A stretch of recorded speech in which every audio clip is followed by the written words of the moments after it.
Fire service আনুমানিক আগুন লাগার প্রায় 1 ঘন্টা পরে আসছে। আমি যেটা মনে করি সেটা পরিকল্পিত আগুন ধরানো।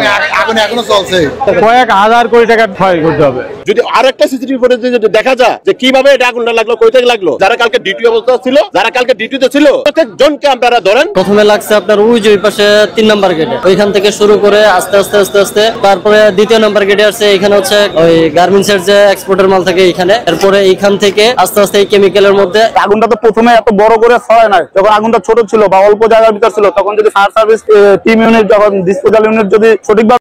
আসসালামু আলাইকুম প্রিয় দর্শক, যারা এই মুহূর্তে ভিডিওটি প্লে করেছেন তাদেরকে অনুরোধ করব পুরো ভিডিও সম্পূর্ণ ধৈর্য সহকারে দেখবেন। খুবই গুরুত্বপূর্ণ একটি ভিডিও।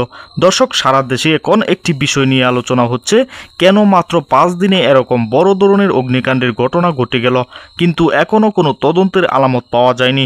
দর্শক, কেউ কেউ বলছে এই আগুন লাগানো হয়েছে, তাহলে কি হতে চলেছে চলুন বিস্তারিত দেখে আসি এই ভিডিওতে। 1 সেকেন্ডও না টেনে পুরো ভিডিওটি দেখবেন। চ্যানেলে নতুন হলে সাবস্ক্রাইব করে রাখবেন পরবর্তী আপডেট পাওয়ার জন্য। একটি লাইক করে দেখতে থাকুন সম্পূর্ণ ভিডিওটি। প্রথমে লাগছে আপনার ওই যে পাশে 3 নাম্বার গেটে, ওইখান থেকে শুরু করে আস্তে আস্তে আস্তে আস্তে তারপরে 2 নাম্বার গেটে আসছে। এখানে হচ্ছে গার্মেন্টস এর ওই গার্মেন্টস এর যে এক্সপোর্টের মাল থাকে এখানে, এরপরে এইখান থেকে আস্তে আস্তে এই কেমিক্যালের মধ্যে এখন পর্যন্ত এই পর্যন্ত এসে গেছে। তো ফায়ার সার্ভিস প্রথম অবস্থায় আপনার প্রায় 2টা-3টার দিকে, মানে 2টা-2:30টার দিকে ফায়ার সার্ভিস এখানে আসছে। যখন পুরোপুরি আগুন মানে পুরো বিল্ডিং এ ছড়াই গেছে তখন আসছে। আসার পরে তারা ওরা করে সবাই মনে করেন যে এক পাশ থেকে দৌড়াদৌড়ি করে ওই পাশ থেকে আগুন নেভানো শুরু করছে। এখন পর্যন্ত মানে এই পর্যন্ত আসছে আর কি। আমি এইখানে 1:30 বাজে আগুন লাগছে। আমি তো শুরু থেকেই এখানে 1:30টার সময় আগুন লাগছে। সর্বপ্রথম আগুন লাগছে ওই পাশে 3 নাম্বার গেটে, 1 নাম্বার গেটে, এক্সপোর্টের 1 নাম্বার গেট থেকে শুরু করে ওইখানে প্রথমে অল্প একটু আগুন লাগছিল। অল্প একটু আগুন লাগাতে ওইখানে প্রথম কেউ খেয়াল করে না, মানে গোডাউনের ভিতরে, আজকে তো বন্ধের দিন, গোডাউনের ভিতরে প্রথম কেউ খেয়াল করে নাই। পরে আস্তে আস্তে আগুনটা যখন বড় হয়েছে তখন খেয়াল করছে। খেয়াল করার পরে আস্তে আস্তে ওই 1 নাম্বার গেট থেকে 2 নাম্বার গেটে আসছে, যেখানে আপনার গার্মেন্টস এর মালামাল থাকে। ওইখানে যখন বড় হয়েছে তখন ফায়ার সার্ভিস কল করা হয়েছে। তখন প্রায় আপনার আনুমানিক 2:30 কিংবা 2:30 অথবা 3টা এরকম হবে। ফায়ার সার্ভিস আনুমানিক আগুন লাগার প্রায় 1 ঘন্টা পরে আসছে। মানুষের ক্ষয়ক্ষতি বলতে সবাই তো ভিতরে তেমন কেউ ছিল না। আমি আমাদের এই যে ইউনাইটেড গ্রুপে ম্যানেজমেন্ট আছে, আমার নাম রিফাত। আমার অফিস থেকে যখন ফোন দিচ্ছিল তখন আমাদের এখানে অনেক মালামাল আছে, প্রায় 50 কোটি টাকার মালামাল আমাদের আছে হেলথকেয়ার ফার্মাসিউটিক্যালে। তো অফিস থেকে ফোন দিয়েছিল, পরে আমরা শুনে আসলাম, ভিতরে এসে দেখি যে এখানে প্রথম কুরিয়ারের ইউনিটে ধরছিল। কুরিয়ার থেকে সূত্রপাত হয়ে মানে দ্রুত এদিকে কেমিক্যাল গোডাউনে ছড়ায় যায়। আমার বিশ্বাস এটা পরিকল্পিত, না হলে এত দ্রুত আগুন, এর আগে তো 16 সালে কুরিয়ারে ধরছিল, এইভাবে আগুন ছড়ায় নাই। এটা আমি যেটা মনে করি সেটা পরিকল্পিত আগুন ধরানো।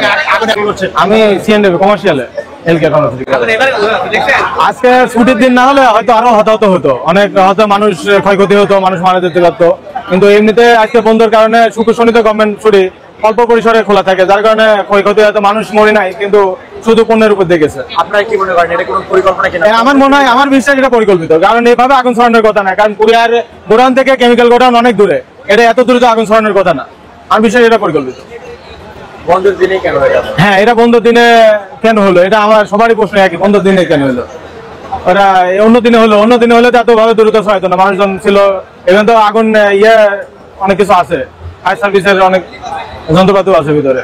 আগুন লাগছে লাঞ্চের টাইমে। হ্যাঁ, লাঞ্চের টাইম হয়েছে আপনার 1টার পর আগুনটা লাগছে। তো এখন বাজে কয়টা? এখন বাজে 9:30। হ্যাঁ, তবে হাস্যকর বিষয় যেটা হচ্ছে আপনার যে বাণিজ্য উপদেষ্টা না, বাণিজ্য উপদেষ্টা বলে গেছে আগুন নাকি পুরোপুরি নিয়ন্ত্রণে আছে। কিভাবে নিয়ন্ত্রণে? আমরা তো শুরুটা আমরা দেখছি, শেষটাতেও আমরা আছি, আমরা দেখতেছি নিয়ন্ত্রণে কোথায় নাই তো, সব পুরা শেষ। এখন এসে বলেছে নিয়ন্ত্রণে। মালামাল যা আছে ভাই, এখানে কোটি কোটি টাকার মাল, সব মাল নষ্ট হয়েছে।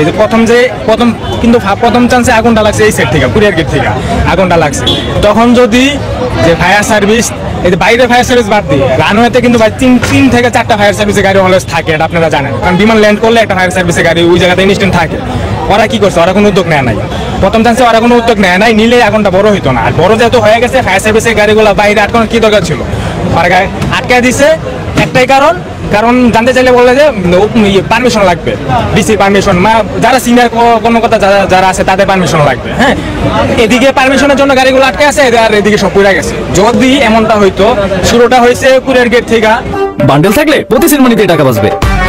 বিকাশ সেনমানি বান্ডিল কিনে জীবন প্রতি লেনদেনে। কুরিয়ার গেট থেকে শুরু হয়েছে, হ্যাঁ, তখন যদি 1 নাম্বার গেটটা যদি খোলা দিত, 1 নাম্বার গেটে কিছু মাল আছে আমরা বের করে ফেলতে পারতাম, যেহেতু এটা সরকারি কাজ, সরকারি লোকেরই পারতো এটা করতে। তারপর ওরা বলছে নাকি পানি শর্ট, কিন্তু গাফলতি এটাই, ওরা গাড়িগুলো ঢুকতে দেয় নাই। আমরা ছিলাম, আমরা দেখছি, আমরা সবই দেখছি। এইখানে গেটে ঢুকতে দেয় না, তাদের তো কিছু রুলস নিয়ম নীতি আছে, ওরা ঢুকতে দেয় নাই। তাদের ইয়া লাগবে, ওই যে পারমিশন লাগবে, পারমিশন। ফায়ার সার্ভিসের গাড়িগুলো ঢুকতে দেয় নাই ভাই, ফায়ার সার্ভিসের গাড়ি।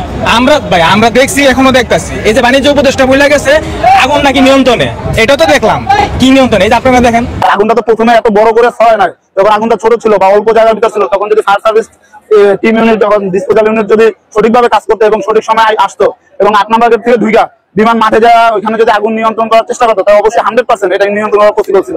আমাদের গোডাউনে প্রায় 8টা শিপমেন্ট, আমাদের চায়না এয়ারলাইন্স বন্ধ ছিল, অনেকদিন কাজ বন্ধ ছিল, যার কারণে গত বৃহস্পতি, শুক্র, শনি 3 দিনে আমাদের প্রায় 8টা শিপমেন্ট নামছে, সব মাল পুরে সাই। যখন আগুনের সূত্রপাত হয় কুরিয়ার গেটের কোণা থেকে, ওইখানে যখন আগুন লাগে তখন আমরা খবর পাই এবং আমি আশকোনা থেকে আসি এবং আইসা দেখি ওইখানে আগুন ওইখানে বিদ্যমান জ্বলতেছে। আগুনটা তো প্রথমে এত বড় করে ছড়ায় নাই, যখন আগুনটা ছোট ছিল বা অল্প জায়গার ভিতর ছিল, তখন যদি ফায়ার সার্ভিস টিম ইউনিট, যখন ডিসপোজাল ইউনিট যদি সঠিকভাবে কাজ করতো এবং সঠিক সময় আসতো এবং 8 নাম্বার গেট থেকে ঢুইকা বিমান মাঠে যাওয়া, ওইখানে যদি আগুন নিয়ন্ত্রণ করার চেষ্টা করতো, তাহলে অবশ্যই 100% এটা নিয়ন্ত্রণ করা পসিবল ছিল। 8 নাম্বার গেটের ওরা খুলতেই চায় না গাড়ি ঢোকার জন্য, ফায়ার সার্ভিস ঢোকার জন্য 8 নাম্বার গেট প্রথমে খুলতে চায় না। ভিতরে ফায়ার সার্ভিসের গাড়ি থাকে, সেখানে পর্যাপ্ত পানি থাকে না, তারা যতটুকু সম্ভব চেষ্টা করছে। এবং এখানে যে গাড়িটা প্রথমে আসছে, যে ইউনিটটা প্রথমে আসে, তারা প্রথমে মানে পাইপ লাগাতে পারতেছে না, আমাদের লোকজন যাওয়ার পর পাইপ লাগাই দেয়, এরকম একটা অবস্থা। তো এই 8 নাম্বার গেট, কুরিয়ার গেট এবং gate B, gate 1 number gate, এই পর্যন্ত আগুন আসতে যথেষ্ট সময় লাগছে। এই সময়ের ভিতরে আমি মনে করি ফায়ার সার্ভিস যদি পর্যাপ্ত ইউনিট এসে কাজ করতো, এই আগুন নিবানো সম্ভব ছিল। এখানে কয়েকশো কোটি টাকার মাল, আমাদের 8টা শিপমেন্ট, একটা শিপমেন্টে 200 কার্টুন, 250 কার্টুন, 450 কার্টুন করে মাল আছে। আধা ঘন্টা হয়েছে, 1টা-2টা করে গাড়ি আসছিল, আসার পরে গাড়ি আসতেছে, এদিকে ঢুকতেছে, ঠিক মতো গাড়ি ভিতরে ঢুকতে পারতেছে না। তারপরে আরো আধা ঘন্টা যাবত গাড়ি আসলো, আসার পরে এখানে গাড়ি ওরা নামার পরে এখানে কি করলো, যে মিটিং করতেছে, কিন্তু কোনো আউটপুট নাই। এদিকে যে ঢুকতেছে, এদিকে আগুন জ্বলতেছে, কোনো পানির কোনো সুযোগ নাই, এরা কোনো পানি মারতেছে না, কিছু করতেছে না। এখন যখন জ্বললা সব শেষ হইলো, তখন পানি মারছে। এটা আসলে দুঃখজনক একটা বিষয়, আমরা সবাই দর্শকরা দেখতেছি, কিন্তু কিছু করার নাই। এরা কোনো আসলে টিম ওইরকম কোনো কার্যক্রমই করে নাই। চলেছিল এই মালগুলো আমরা কালকে ডেলিভারি দিব, আমাদের ডিউটি হয়ে গেছিল। 23 লাখ টাকা ট্যাক্স আমরা অলরেডি কালকে দিব, দিয়ে মালটা ডেলিভারি দিব। এই সময় আজকে 2:15 দেখি যে আমাদের এই কুরিয়ার ইউনিট থেকে মালটা পড়তেছে, এইখান থেকে শুরু হয়ে আমরা পূর্ণাঙ্গ একবারে পুরো ছাই হয়ে গেছে। আমাদের এখানে 20 কোটি টাকা মাল আসছিল, এখানে আমাদের একটা মাল আসলে আমাদের 17,000 সিএইচএফ। সম্মানিত দর্শক, সম্পূর্ণ ভিডিওটি দেখলেন, অবশ্যই বুঝতে পেরেছেন ভিডিওটি গুরুত্বপূর্ণ ছিল। দর্শক, এই ভিডিওতে যে তথ্যগুলো আপনারা পেয়েছেন এ বিষয়ে আপনাদের মূল্যবান মতামত অবশ্যই কমেন্টে জানাবেন এবং পরবর্তী আপডেট ভিডিওগুলো সবার আগে পেতে চ্যানেলটিকে এখনই সাবস্ক্রাইব করে রাখুন। এই মুহূর্তে বিদায় নিচ্ছি, দেখা হবে পরবর্তী কোনো ভিডিওতে। সে পর্যন্ত ভালো থাকুন, সুস্থ থাকুন, আসসালামু আলাইকুম।